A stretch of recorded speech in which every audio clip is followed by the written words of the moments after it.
আসসালামু আলাইকুম। কেমন আছেন সবাই? আশা করি সবাই ভালো আছেন। আজকে খুবই পরিচিত একটা রেসিপি ছোলা ভুনা। আর এই ছোলা ভুনাটা হচ্ছে আমার ছোটো ননাসের হাতের স্পেশাল ছোলা ভুনা। আর এই ছোলা ভুনাটা আপনারা চাইলে রমজান মাসে অবশ্যই বানিয়ে খেতে পারেন। আর রমজান মাস কেন, আপনি চাইলে যে কোনো সময় মুড়ি মাখার সাথে বানিয়ে খেতে পারেন। আর খুবই মজা হয়েছে, আপনি রেসিপিটা একবার ফলো করেই দেখতে পারেন। ছোলাতে রয়েছে প্রচুর পরিমাণে প্রোটিন, ফাইবার এবং খনিজ উপাদান। এটিতে হিমোগ্লোবিন বাড়াতে সাহায্য করে, যাদের রক্ত স্বল্পতা আছে তাদের জন্য তো অনেক ভালো।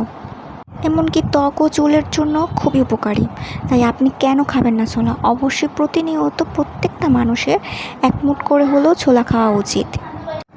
এমনকি নিয়মিত ছোলা খেলে ব্লাড প্রেশার কমায় এবং শরীরের শক্তি যোগায়। আশা করি সবার কাছে ভিডিওটি ভালো লাগবে। আর ভালো লাগলে অবশ্যই লাইক অ্যান্ড কমেন্টস করে পাশে থাকবেন।